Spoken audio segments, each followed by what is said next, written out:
Okay, well, hello everybody, and welcome to the course. On today's agenda, we're going to go into some listening strategies. We will continue practicing with part C of the TOEFL test, which relates to long talks, along with some listening practice. And we're going to finish today's sessions with a listening test practice. Okay, well, let's get started.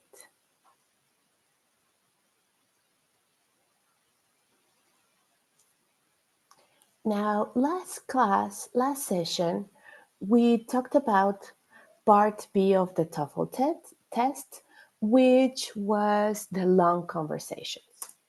Well, today we're going to review and practice with part C of the TOEFL test.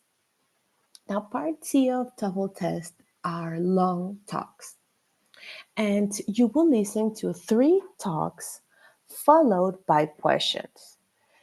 Now, the topics are very similar to the ones of the TOEFL test part B, which will be academic topics.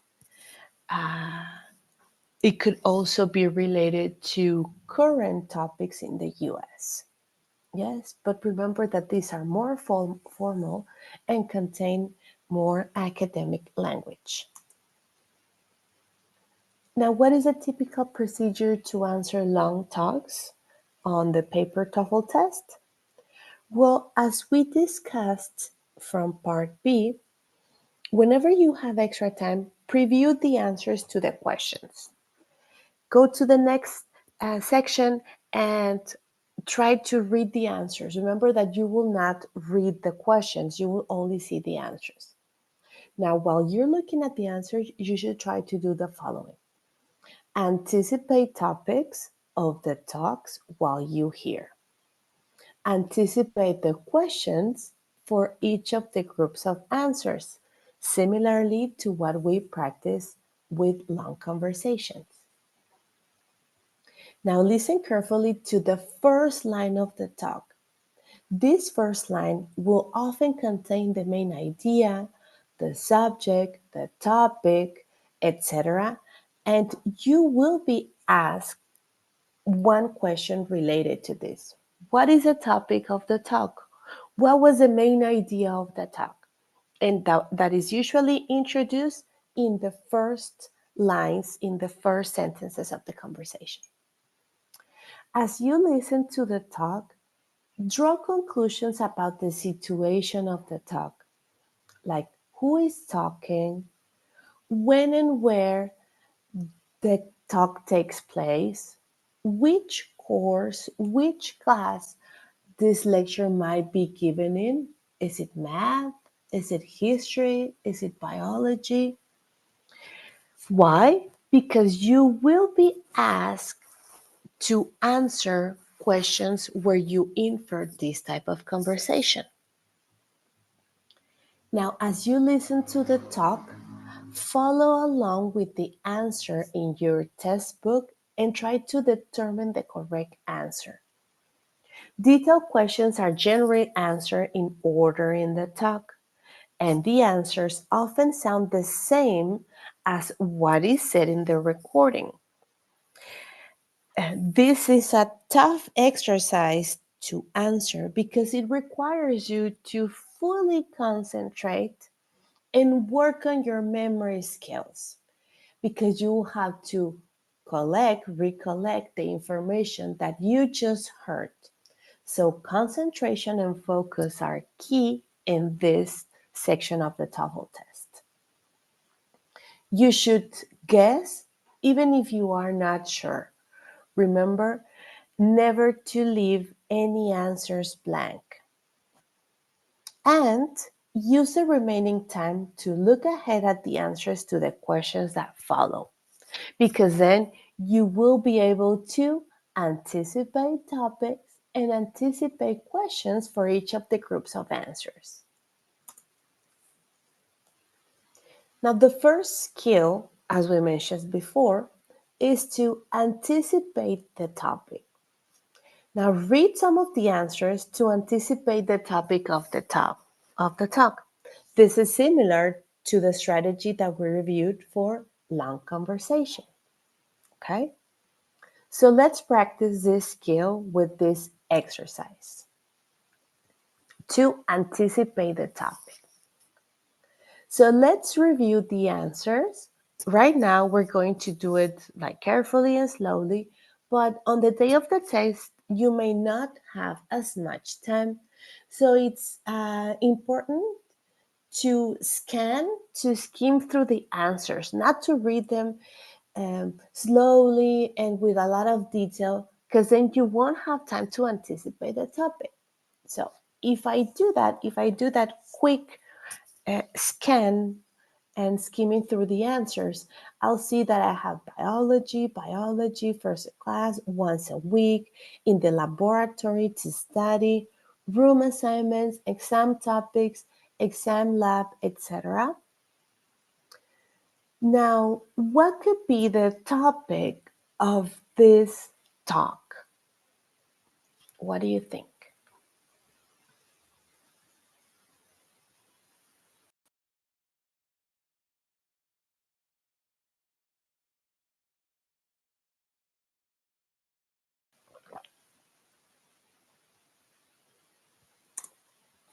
Now, the topic of this talk could be the requirements of a biology class. And if we kind of try to anticipate the questions, um, we will be focusing on the next skill. Yeah. Now, how did I determine this? Because uh, the ideas or keywords that repeat are biology, first day of classes, reading assignments, exams, lab work, and all of these are related to biology class. Yes, like you see here, exams and lab work, reading assignments, biology, first day of class. These could be my keywords to determine the topic. Let's look at this one. What could be the topic for questions 6 through 10? Let's look at the answers. Ring of fire, cost, the ring of fire characteristic, volcanoes in Hawaii, in the United States. They are not violent, they contain gas, a volcano on the ring of fire, an island in Hawaii, a long, low volcanic mountain. Now, what could be the topic of this talk?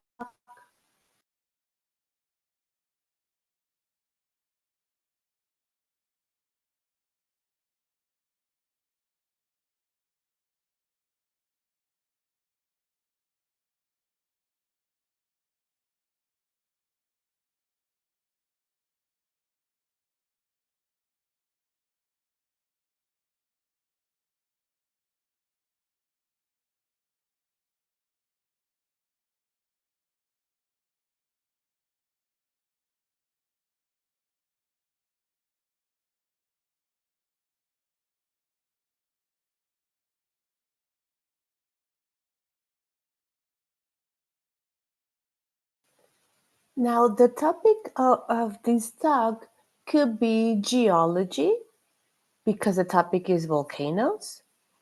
It could be something related to, well, volcanoes, right?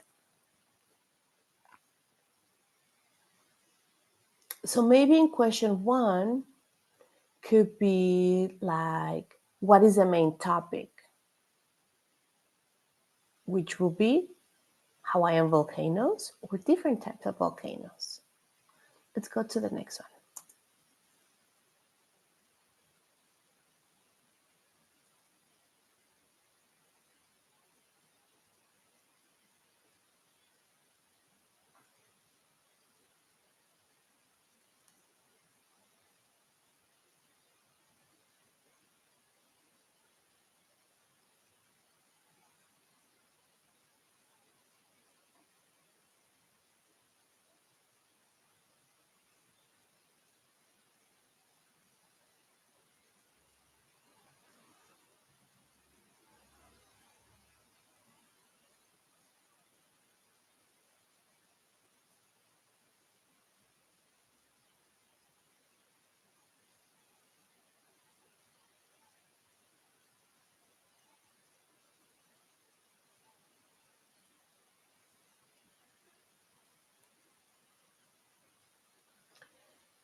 Now, if we analyze the answers, we have here an artist, 16 million, about museums, again, museums, to the White House, to the hall.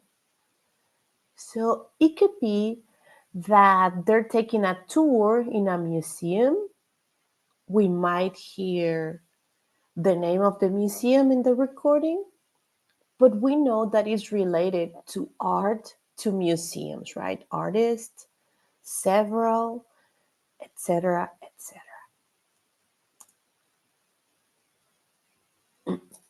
Now, the next strategy that you could use is to anticipate the question. Now that you kind of have determined the topic of the talk, it's always a good idea to determine the question. Now, do my answers can be, well, I'm sorry for the redundancy, answer by how long does the train take? Where do they want to go? When will they plan to take a vacation? And I can determine the question word by looking at the answers. Now let's do this practice. Let's try to predict the question of these answers. Now, as you can see, question one has already been answered for you. Let's see if it makes sense with the answers we have. During a biology, in a biology, on the first day of classes, just before final exam. So those keywords help me determine that the question is when. When does the talk take place? Let's look at number two. I have once a week, 2 times a week, 3 times a week for 15 hours. Now with these keywords, I can determine that the question is probably how often does something happen? How often is the class? How often is the course, etc. Number three, I have to do, to take, to study, to read. I can determine that the question is probably what? What do students have to do after? What do students have to do before? What are the students required to do to take the test, for example? Number four, room assignments, exam topics, reading assignments, the first lecture. And again, I have a question of what?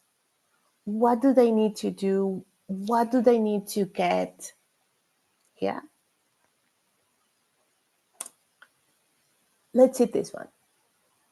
Number five, my answers are exams and lab work, reading and writing assignments, class participation and grades on examinations, lecture and laboratory attendance.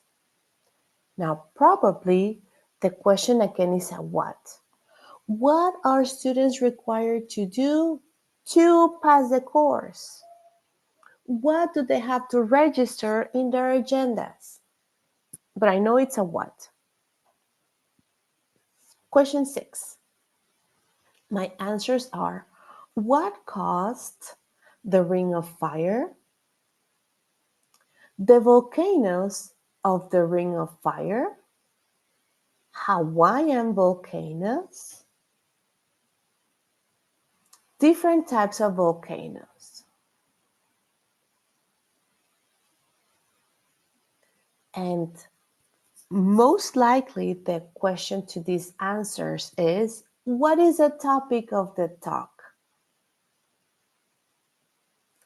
What about number seven?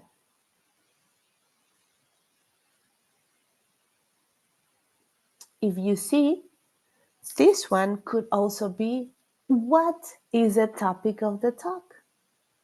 What is the main topic? What's the main idea? Let's see number 8. We have in Hawaii, in the United States, along the Ring of Fire, within the Ring of Fire. And I can determine that this is a where question. Where is the Ring of Fire located, for example?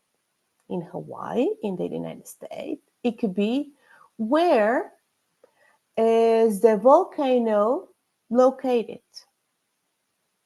Question 9. I have, they are not so violent. They're located along the Ring of Fire. They contain a lot of gas. They contain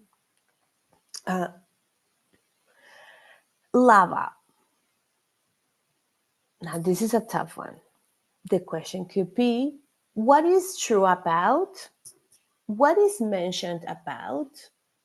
What is a fact about? And let's look at number 10. A volcano on the Ring of Fire, an island, a long, low volcanic, or an explosive volcano.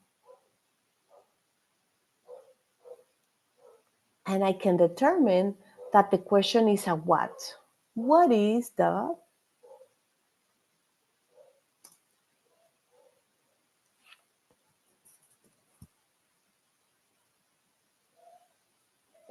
and let's look at the answers.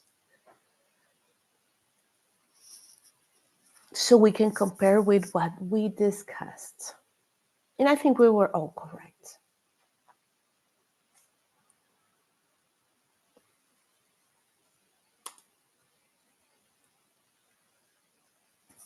Now, the strategies that we just reviewed are useful before listening. But what could you do while you are listening? And as I mentioned before, concentration and focus are key to success in the listening section. But while you're listening, again, try to determine the topic, draw conclusions about who is talking, what do they need, when and where does the conversation take place, etc. And remember that the answers will appear in the order as you listened.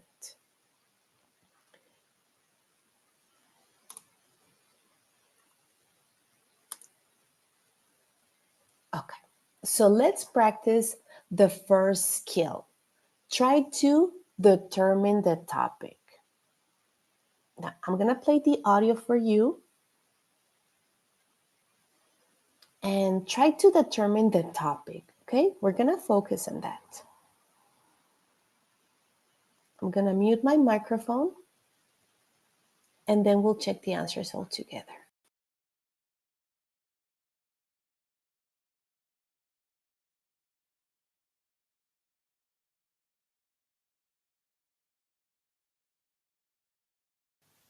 Listening Part C. Exercise 25.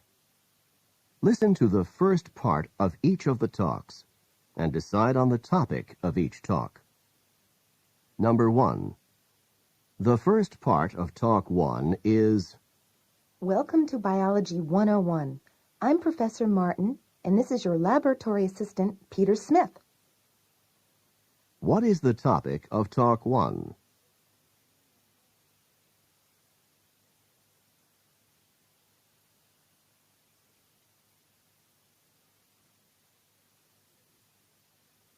Number 2. The first part of Talk 2 is In yesterday's class, we discussed the volcanoes located in the area known as the Ring of Fire, an area which basically encircles the Pacific and includes the United States' Mount St. Helens, as well as Japan's Mount Fuji and Argentina's Aconcagua, the highest mountain in the Western Hemisphere. Most of the world's approximately 500 active volcanoes are located along the Ring of Fire, and the eruptions that take place there are among the most violent in the world. Today, we are going to discuss the volcanoes of Hawaii, which are quite different from the volcanoes in the Ring of Fire. What is the topic of Talk 2?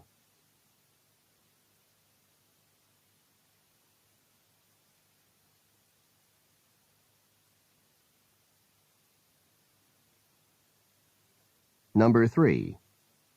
The first part of Talk 3 is I hope you've enjoyed your visit so far in Washington, D.C.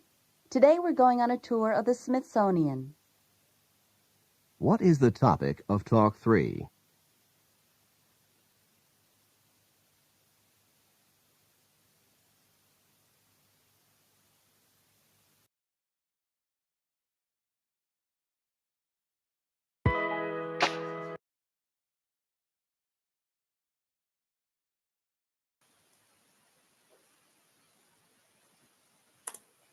Okay, and these are the answers. Number 1, the first day of class in Biology 101. Number 2, the volcanoes of Hawaii. And number 3, a tour of the Smithsonian. Okay. Let's practice the second skill. Draw conclusions about who is talking, what, when does the talk take place, where does the talk take place. And again, I'll play the audio for you to listen, and then we'll check the answers all together.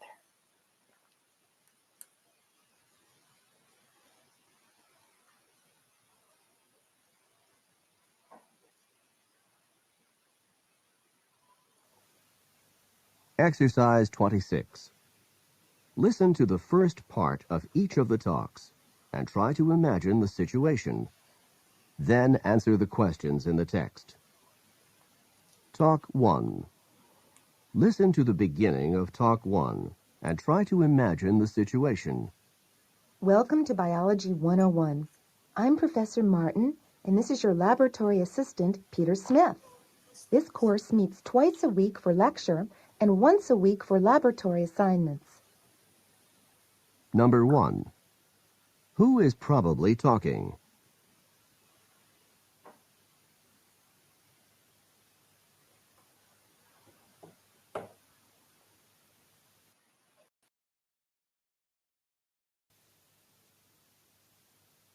Number 2. Where does the talk probably take place?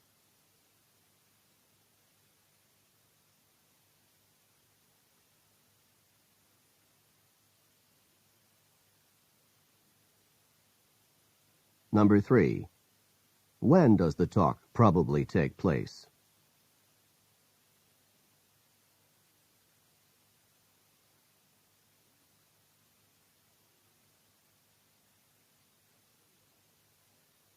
Number 4. What course is being discussed?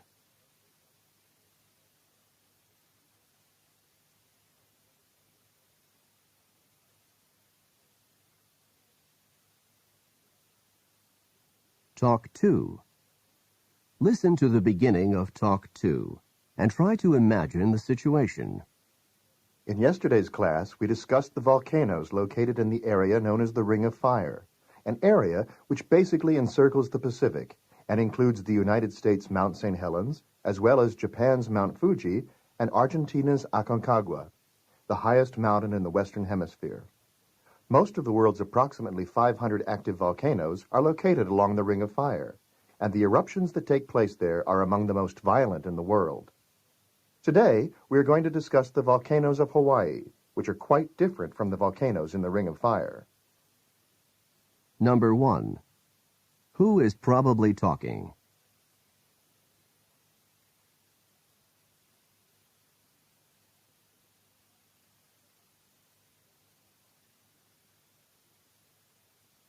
Number 2.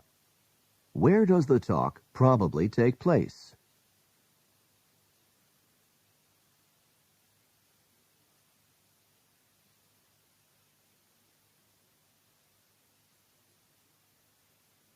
Number 3. When does the talk probably take place?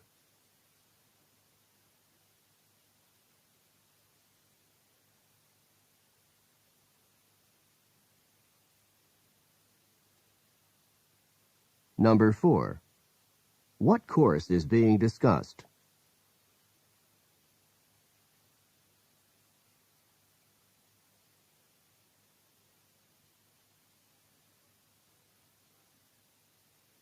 Talk 3. Listen to the beginning of Talk 3 and try to imagine the situation. I hope you've enjoyed your visit so far in Washington, D.C. Today we're going on a tour of the Smithsonian. Number 1. Who is probably talking?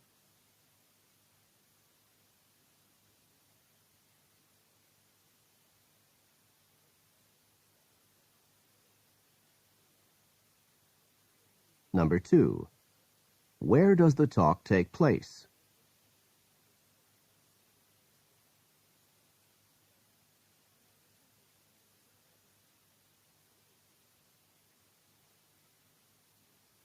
Number 3. When does the talk take place?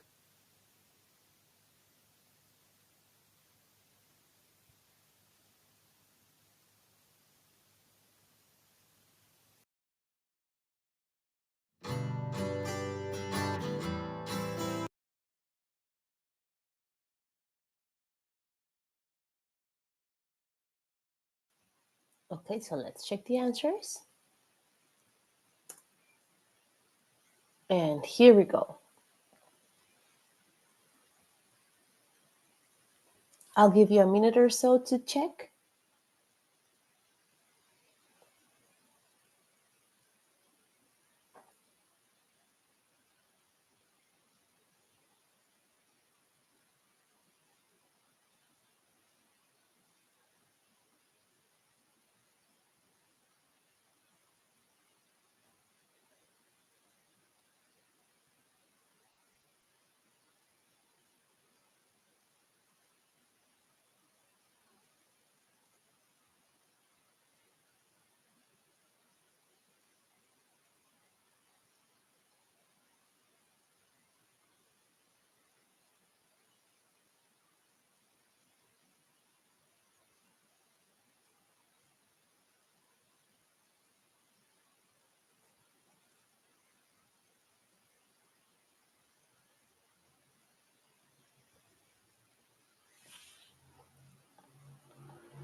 Okay, let's continue.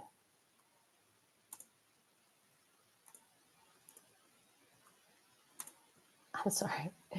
Now we're going to integrate the skills that we have practiced. Yes, I'm going to play the audio and then we'll check the answers all together as we usually do.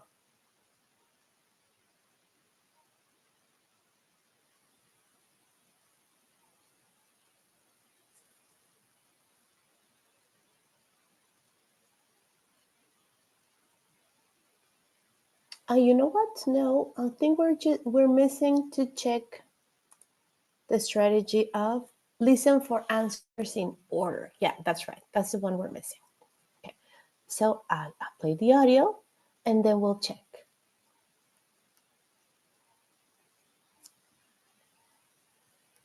And then we will do the one that integrates all skills.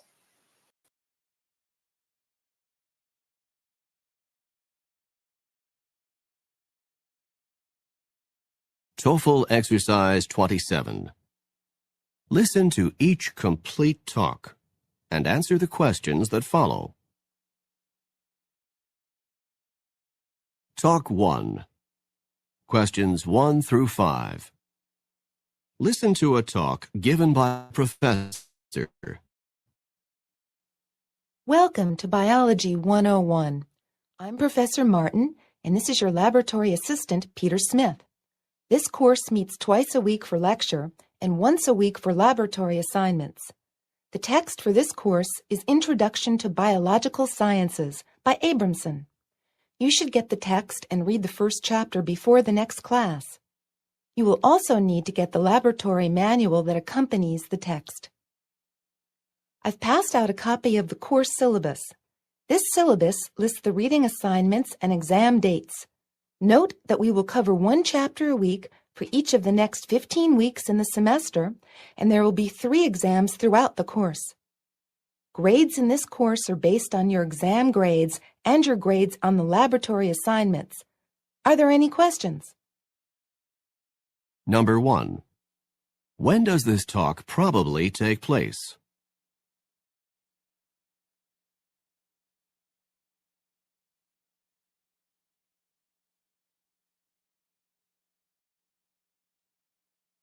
Number 2. How often will Professor Martin give lectures?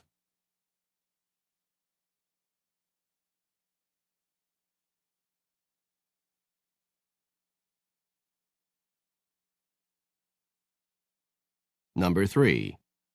What is the assignment for the next class?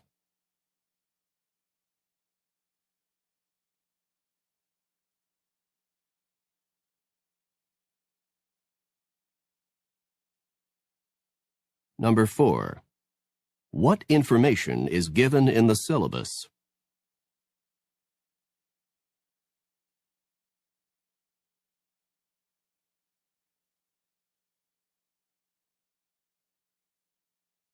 Number 5. What will the professor use to determine the final course grades?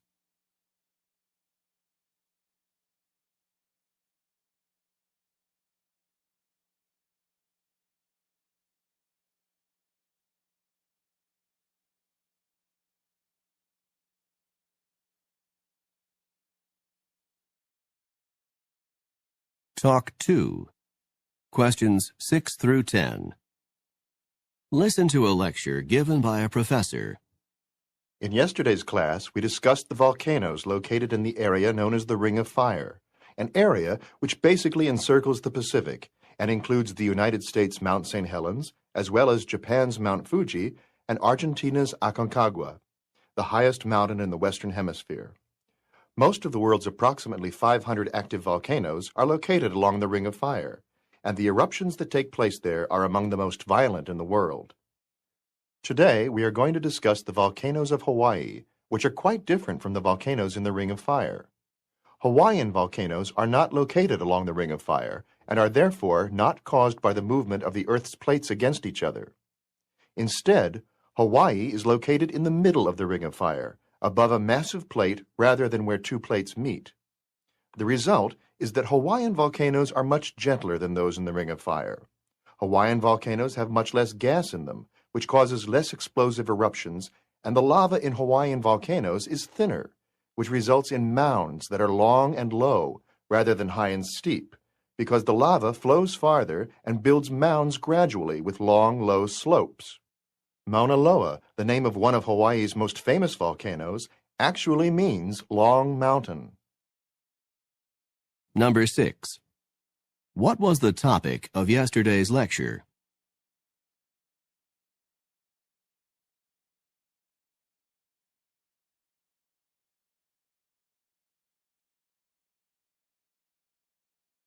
Number 7. What is the topic of today's lecture?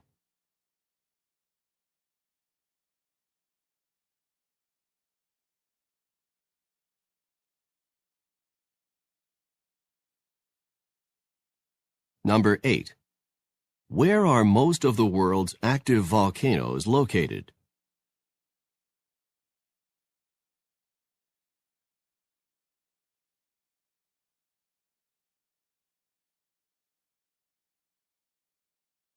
Number 9. What is characteristic of Hawaii's volcanoes?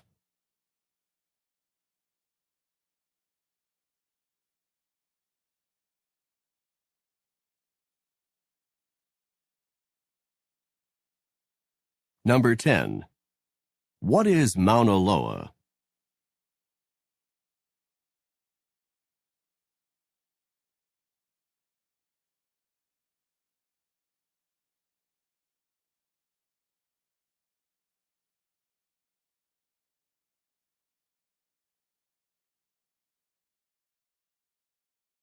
Talk 3.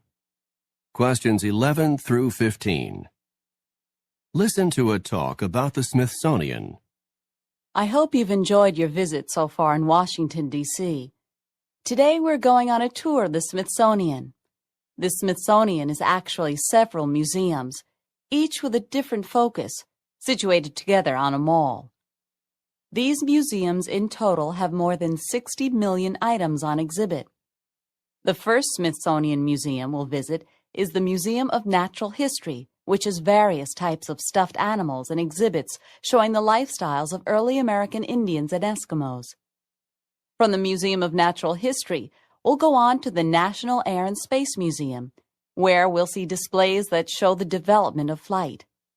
In this museum, you can see the airplane that Orville Wright used to make his first flight and the airplane that Charles Lindbergh used to cross the Atlantic.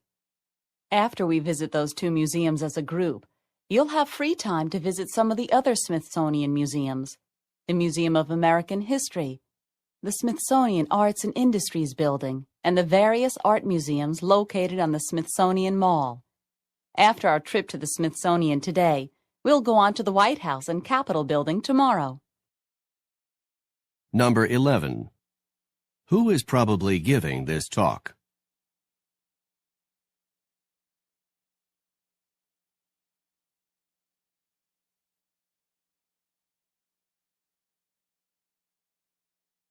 Number 12. How many items are on exhibit in the Smithsonian museums?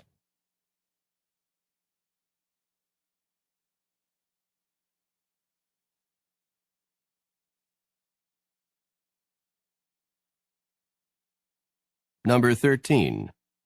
According to the talk, which museum has exhibits of early Eskimos?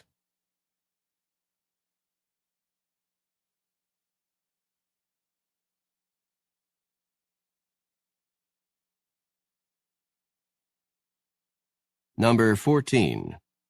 Which museum will they visit as a group?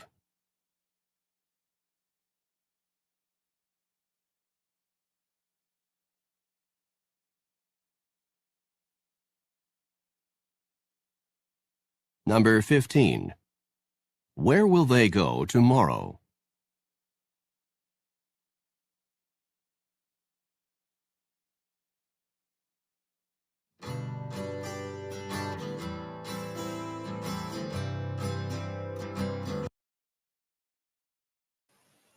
Okay, so let's check the answers.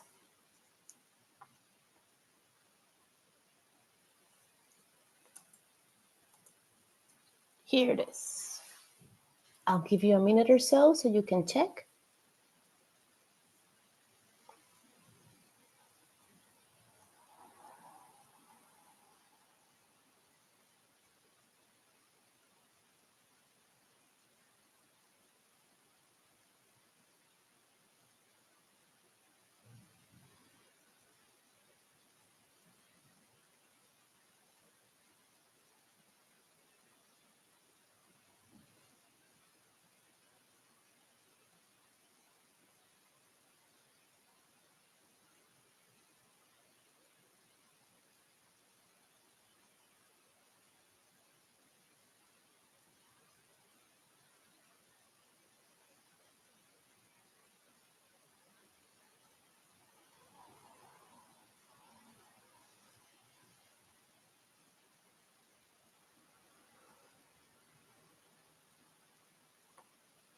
Okie dokes. So now let's do a practice that will integrate the skills that we reviewed today.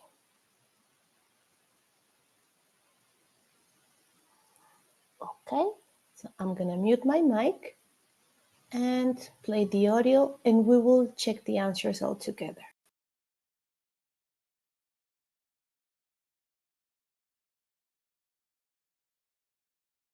TOEFL Review Exercise, Skills 23 through 27. In this exercise, you will use all of the information that you learned in Skills 23 through 27. Talk 1. Questions 1 through 4. Listen to a talk by a librarian. Hello and welcome to the library. I'm Ms. Martin, the assistant librarian, and this is the library orientation tour for new graduate students in the business department. If you are not a newly admitted graduate student or your major is not business, then you are in the wrong place. Now let's get started. I'm sure you understand that as graduate students, you'll be required to do a tremendous amount of research. Here at the library, we try to make this process as easy as possible for you. The library is open for extensive hours, from 7 a.m. until midnight 7 days a week, so that you'll have access to library research facilities almost any time that you want. During final exam week, the library is open 24 hours a day, and there are library staff members available to help you whenever the library is open. During this tour, we will be concentrating on two areas of the library. The first area is the computerized search facilities, which are located on the second floor of the library. On the computer systems located in this area, you can conduct computer searches for books as well as articles in magazines, newspapers, and journals. On the floor above the computer area are reference materials devoted specifically to business. In this area, you can find references for books and periodicals related to business and annual reports on major corporations. Now that we have completed this little introduction, we're ready to start the tour. Please follow me. Number 1. Who is Ms. Martin talking to?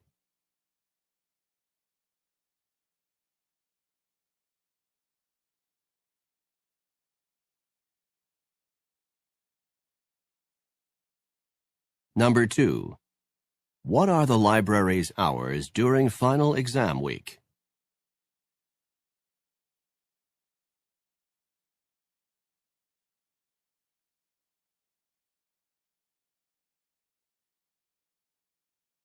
Number 3. What two areas will the tour concentrate on?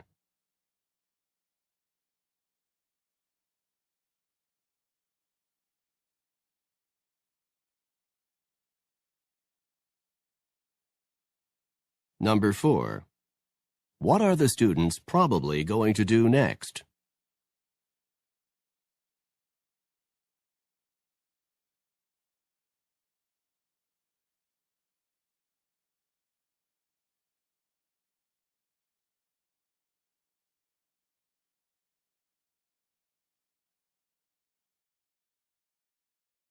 Talk 2. Questions 5 through 8. Listen to a talk in a lecture series. This is the fourth lecture in a series of personal health care lectures presented by Student Health Services. I'm Dr. Hall, a dermatologist, and tonight I will be speaking about the effects of stress on the skin. The relationship between skin problems and stress is rather complicated. Skin problems often accompany stress, but it is not the stress itself that directly causes the skin problems. Instead, it is the side effects of stress, such as the use of alcohol, tobacco, and caffeine, that are often to blame. Alcohol consumed in large quantities can cause problems with the skin by increasing the flow of blood to the skin. This makes the skin feel warmer and can really worsen the itching that accompanies conditions such as hives or rosacea. Nicotine and caffeine, on the other hand, cause problems by reducing the supply of blood to the skin. This, in turn, keeps the skin from being properly nourished. The best defense for your skin in times of stress is therefore to take the best possible care of yourself. If, when you are in periods of heavy stress, you consume large quantities of alcohol or coffee, or if you smoke heavily, it is your skin that will show the results. Thank you very much for your attention, and I hope that you will return next week for the next lecture in the series. Number 5. Who is the speaker?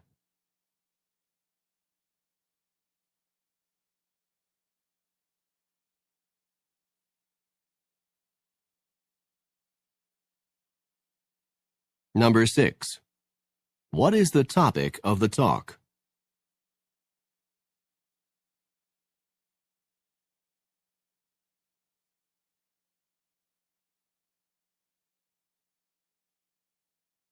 Number 7.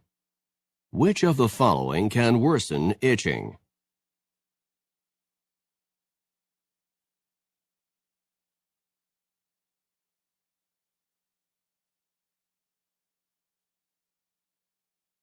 Number 8. How does caffeine irritate the skin?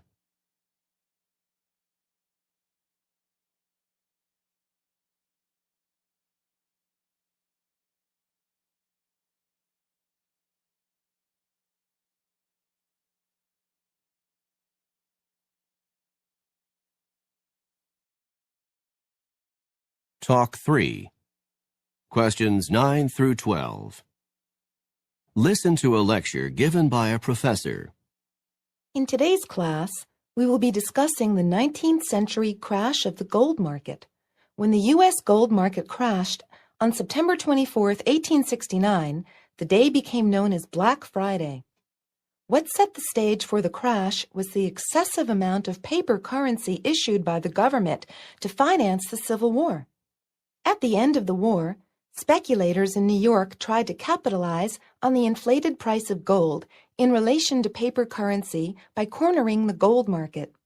Their effort to corner the market was based on what turned out to be false assurances from the president's brother-in-law that the United States government would not sell off any of its gold reserves. When the U.S. Treasury announced $4 million in gold sales, the bottom fell out of the gold market and the price of gold crashed. Number 9. When was the day known as Black Friday?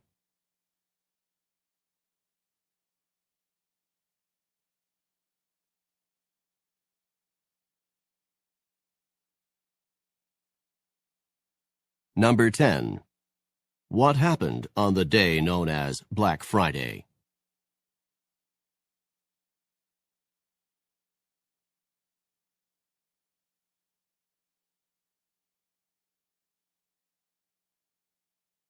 Number 11. Who supplied the gold speculators with false information?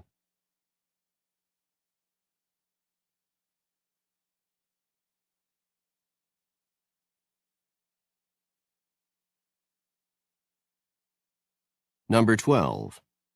What did the gold speculators want the U.S. government to do?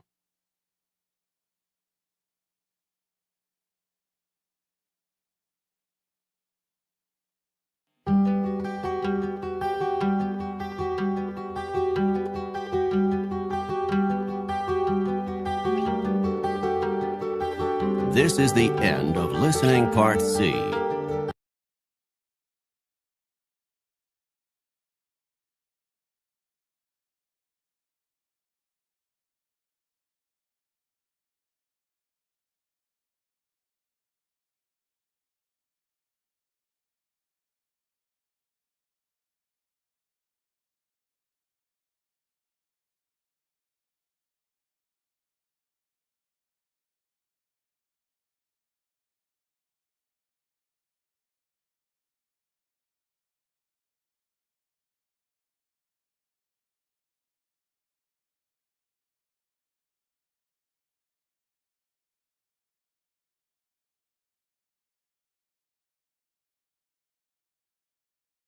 TOEFL Review.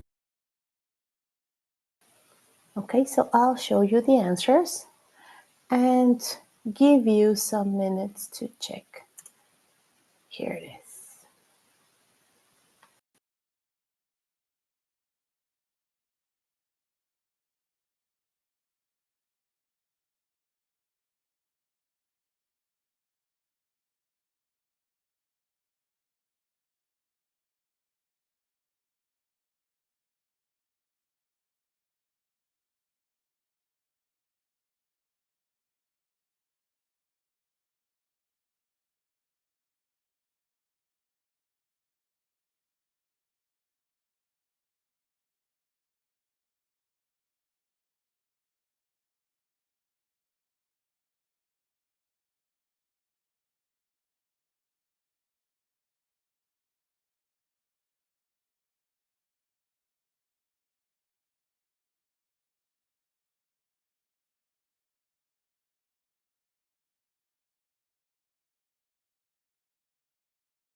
Okay, so now I will play the test, the practice test. Okay, the test is about 30 minutes long.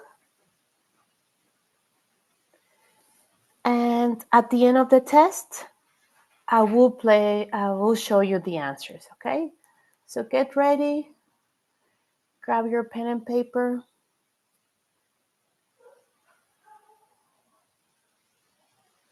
And let's get started. I'll mute my microphone. This is a recording for the TOEFL post test. If you are having difficulty hearing the audio, make any necessary adjustments in the volume now. Read the directions in your textbook as you listen to the directions on this recording. TOEFL post test. Section 1. Listening Comprehension. In this section of the test, you will have an opportunity to demonstrate your ability to understand conversations and talks in English. There are 3 parts to this section, with special directions for each part. Answer all the questions on the basis of what is stated or implied by the speakers you hear. Do not take notes or write in your test book at any time. Do not turn the pages until you are told to do so.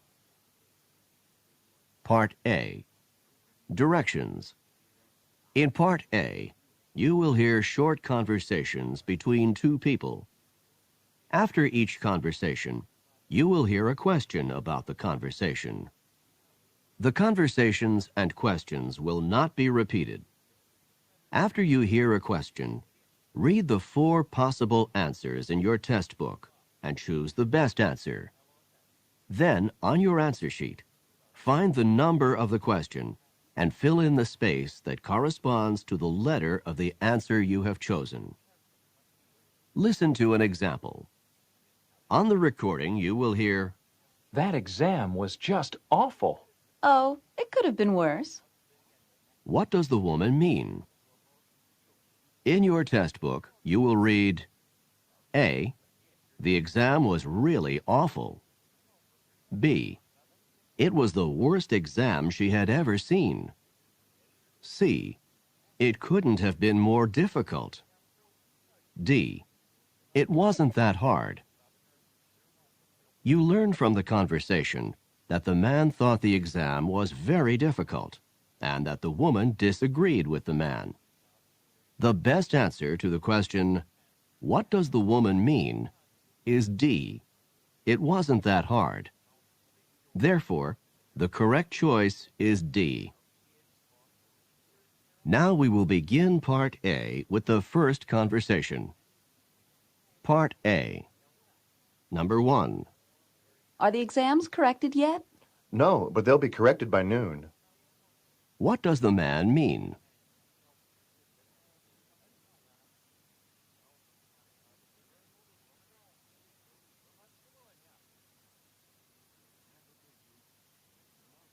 Number 2. Has Martha's visa arrived yet? I think it arrived last month. What does the man mean?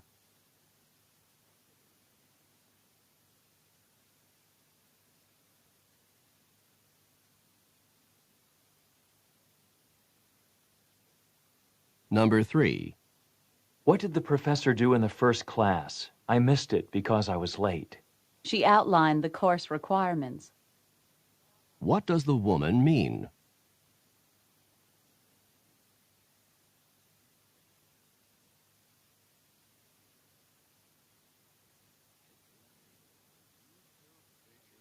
Number 4. How did Chuck look when you visited him in the hospital? He's looked better.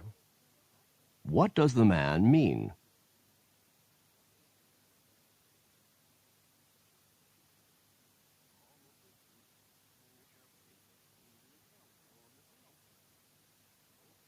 Number 5. How much was tuition increased for next month? More than I can afford. What does the woman mean?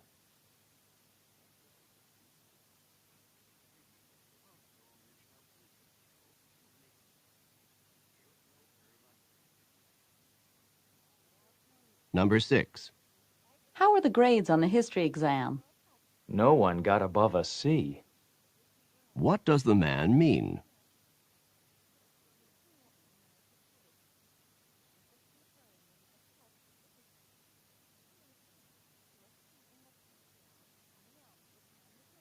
Number 7.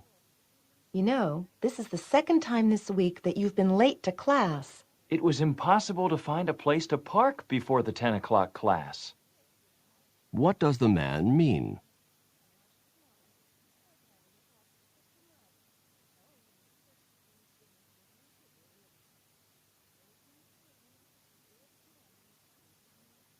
Number 8. Can I help you find something? Yes, thank you. I need to get a new rug. What does the woman mean?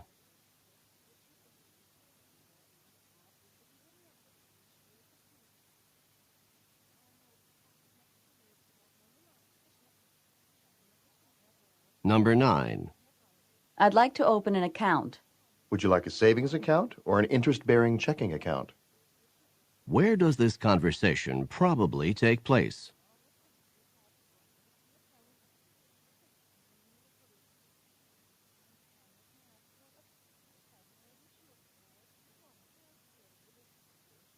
Number 10.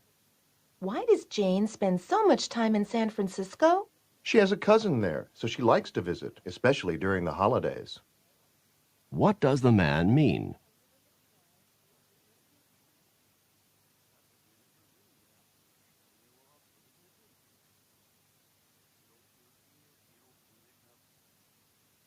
Number 11.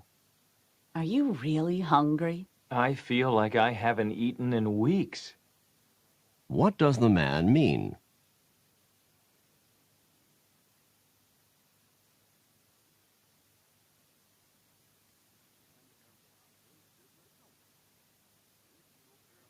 Number 12. The traffic outside is really loud. I'll say. What does the woman mean?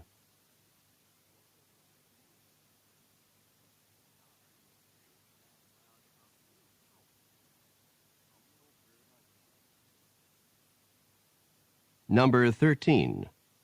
Have you seen the headlines yet today? I haven't had a chance to read a word. What are they probably discussing?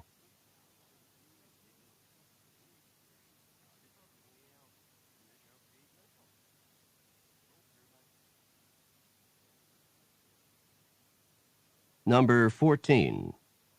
I'm not ready yet, and it's going to take me a while longer. You'd better hurry. Take 5 minutes too long and you'll miss the bus. What does the woman mean?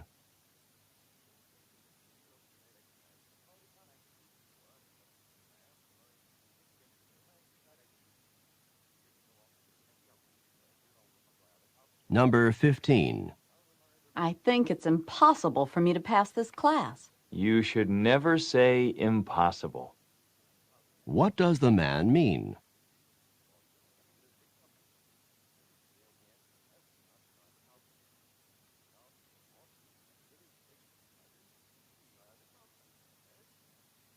Go on to the next page.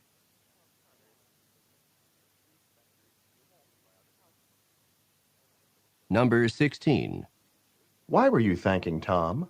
He lent me enough money to pay the rent. What does the woman mean?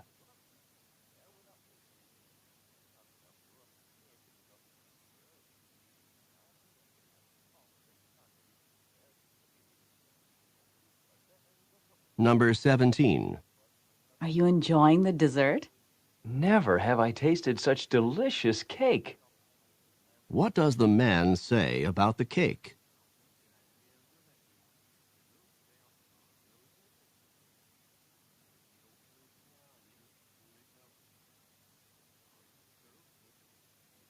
Number 18.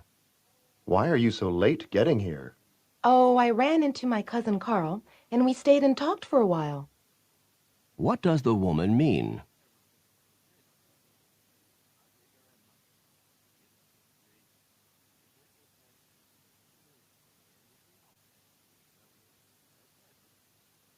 Number 19.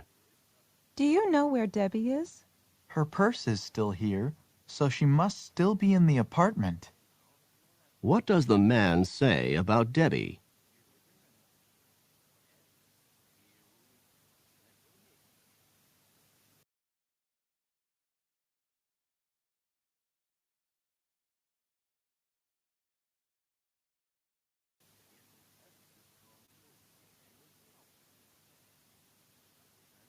Number 20.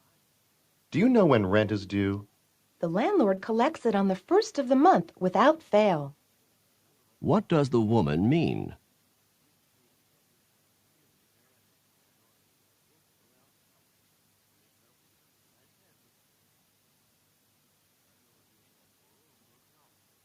Number 21. My car is making some funny noises. Why not take it to a mechanic? What does the man suggest to the woman?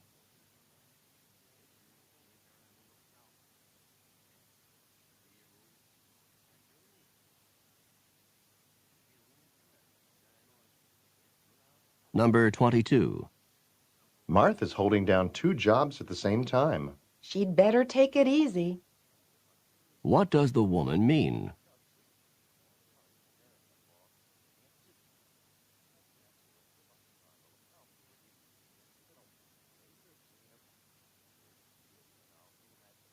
Number 23. Did you get to the airport in plenty of time? There was scarcely enough time to get there. What does the man imply?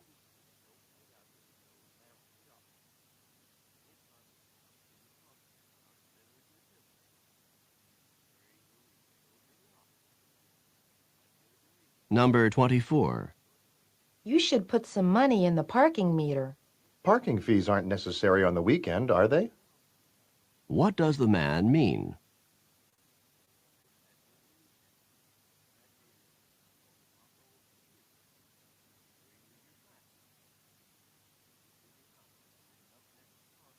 Number 25.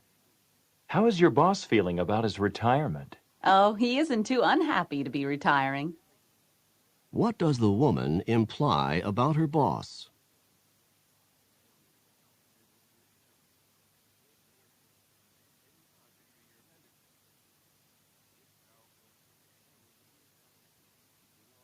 Number 26. Oh, I see you have a new car.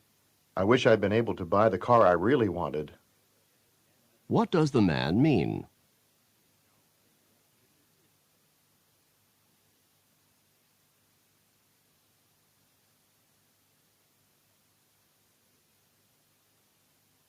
Number 27. Did you hear the president's announcement this morning? Yes, the president appointed Mr. Drew head of the newly formed commission. What does the man mean?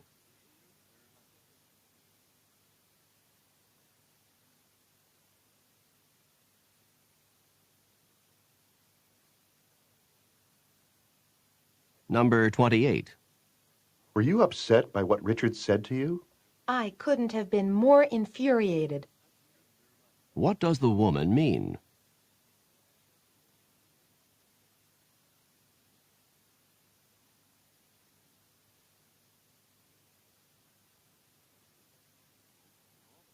Number 29.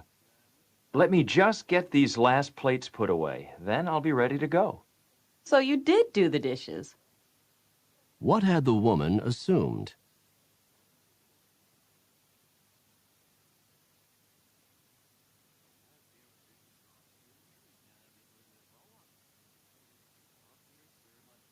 Number 30.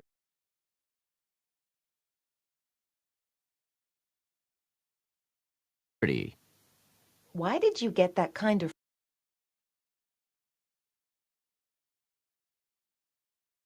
fruit? I wouldn't have bought these cherries had I known that grapes were so cheap. What does the man mean?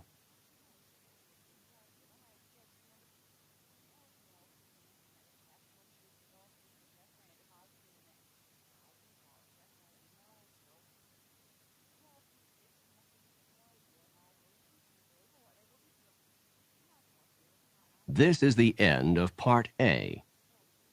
Go on to the next page.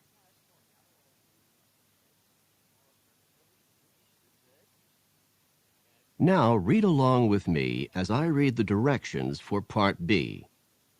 Remember, you should not read ahead or turn the pages while the directions for this part are being read.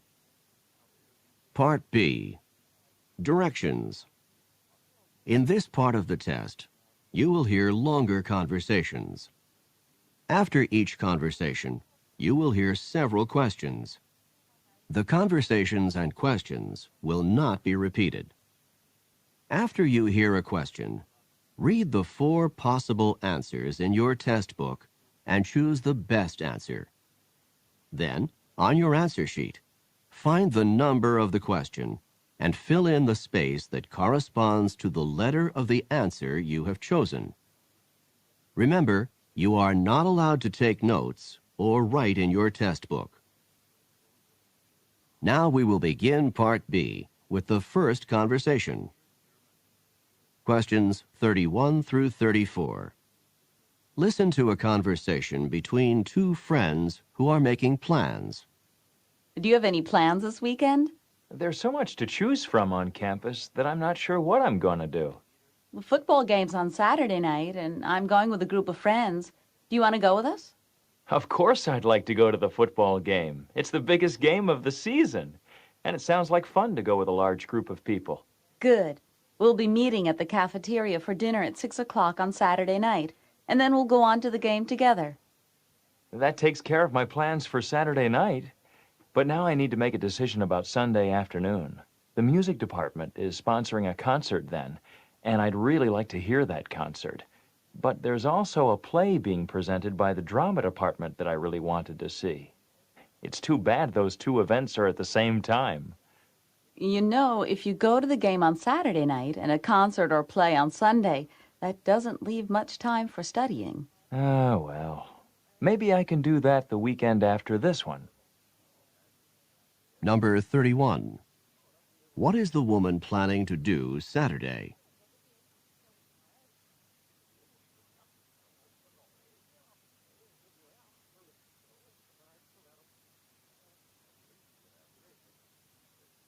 Number 32.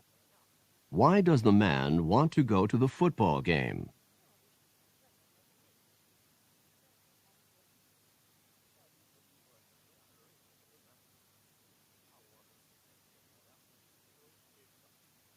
Number 33.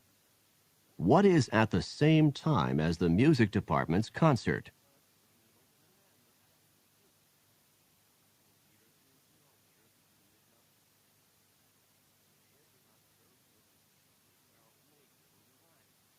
Number 34. When does the man plan to study?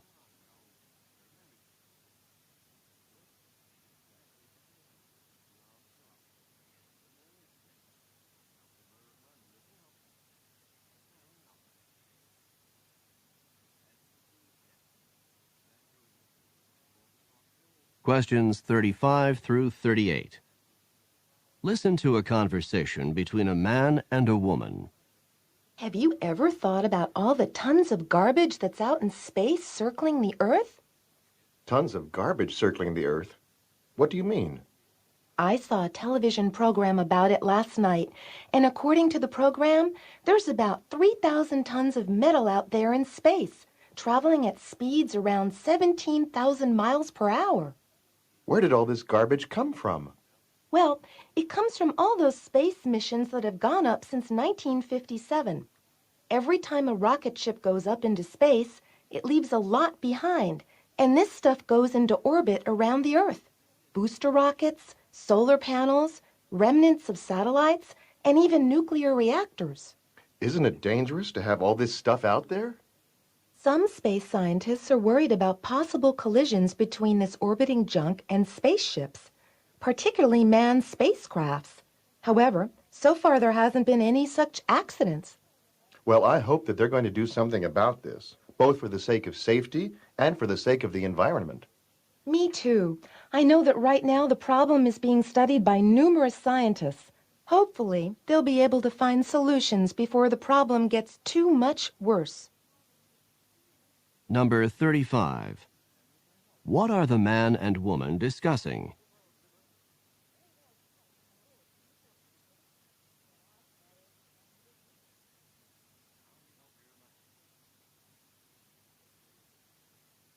Number 36. Where did the woman learn about this problem?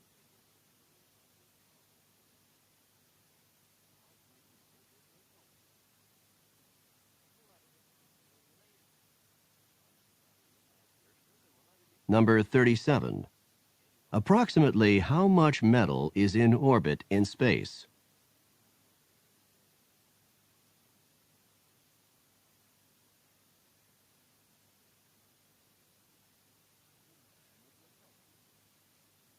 Number 38. What does the woman hope will happen?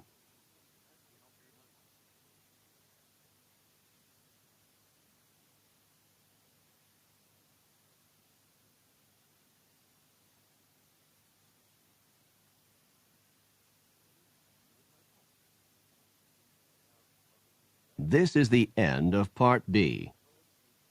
Go on to the next page.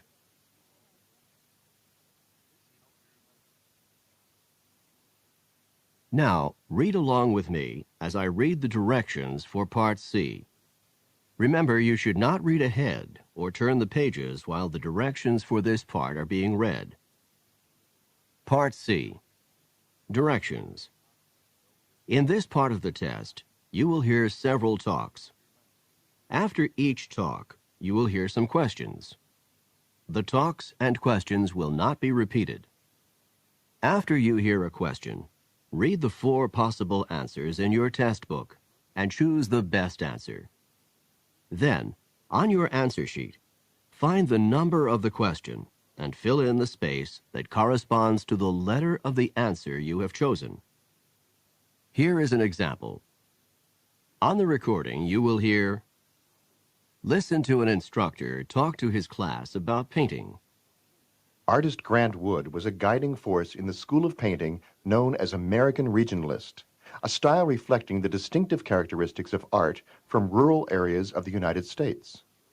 Wood began drawing animals on the family farm at the age of 3, and when he was 38, one of his paintings received a remarkable amount of public notice and acclaim. This painting, called American Gothic, is a starkly simple depiction of a serious couple staring directly out at the viewer. Now listen to a sample question. What style of painting is known as American Regionalist? In your test book, you will read A. Art from America's inner cities. B. Art from the central region of the U.S. C. Art from various urban areas in the U.S. D. Art from rural sections of America. The best answer to the question, what style of painting is known as American Regionalist, is D. Art from rural sections of America. Therefore, the correct choice is D. Now, listen to another sample question. What is the name of Wood's most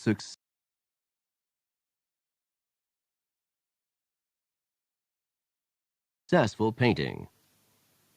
In your test book, you will read A. American Regionalist. B. The Family Farm in Iowa. C.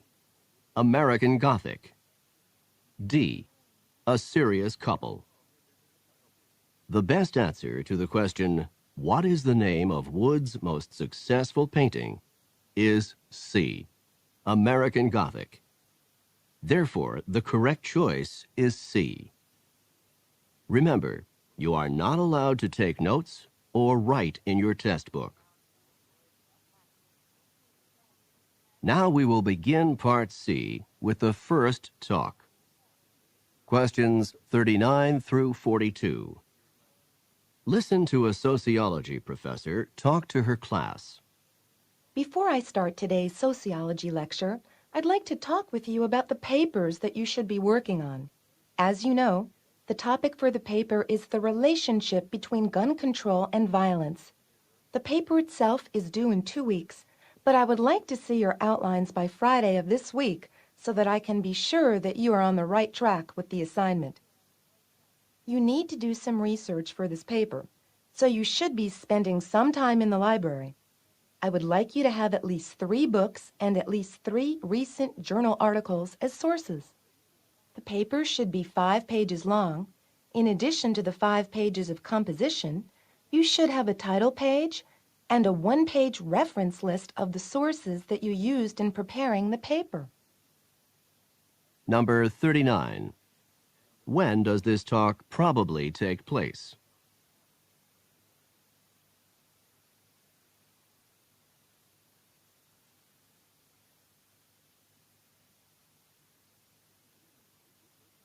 Number 40. When is the paper due?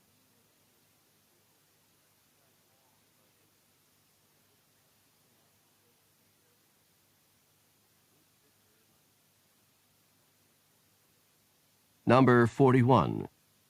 What types of references should be used in writing the paper?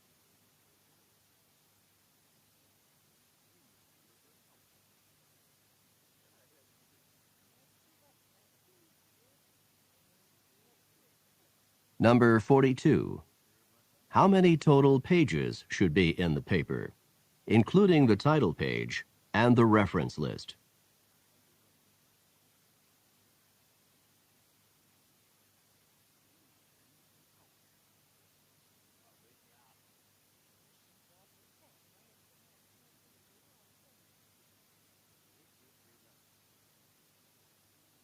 Questions 43 through 46.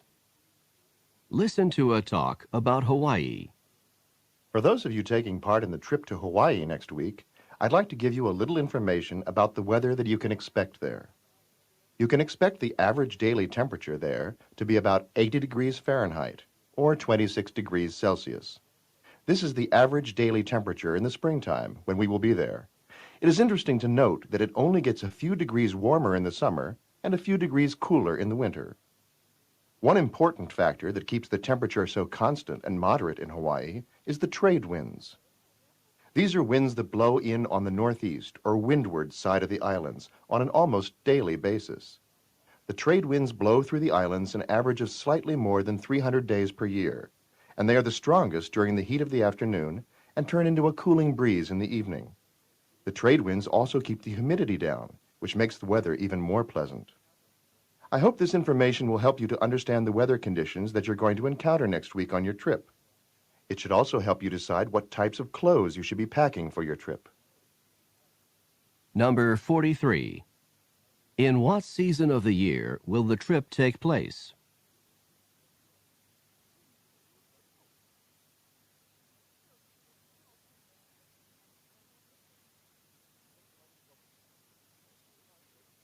Number 44.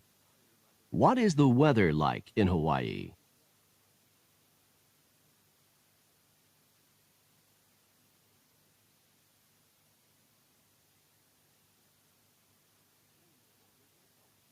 Number 45.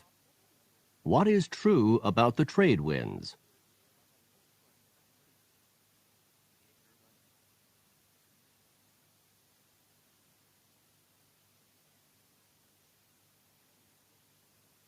Number 46. What will the people listening to the talk probably be doing soon?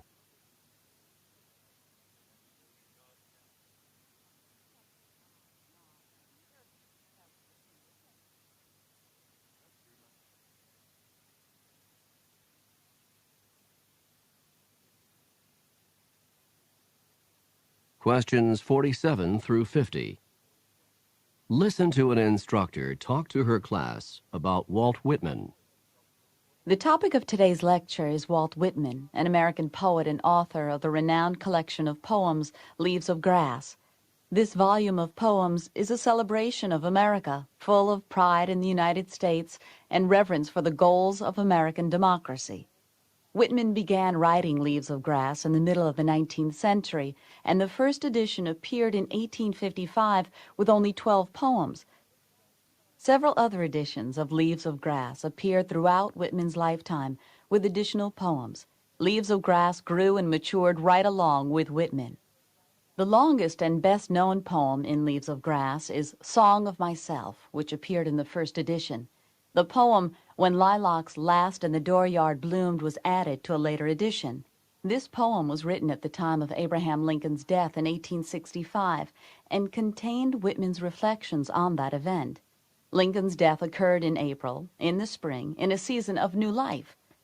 This poem reflects that spring can be at the same time a period of death and a period of rebirth. Number 47. This lecture would probably be a part of which course?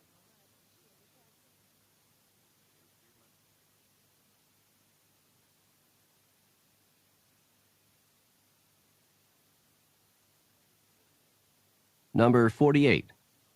What is the most common theme in Leaves of Grass?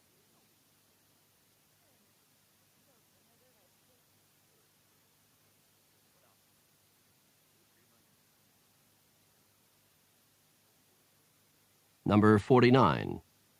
What best describes Leaves of Grass?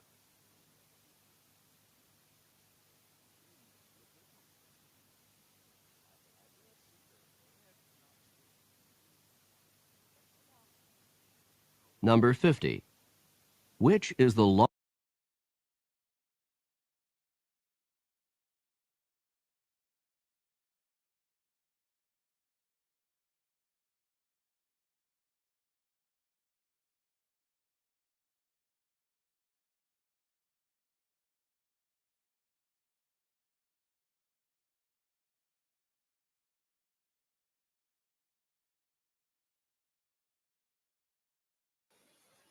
Okay, so these are the answers of the test.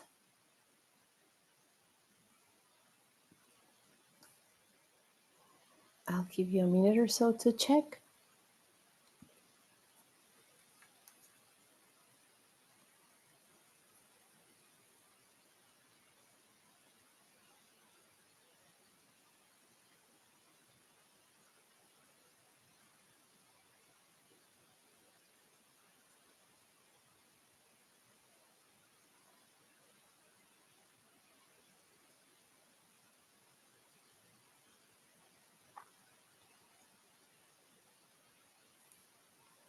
And that is all for today.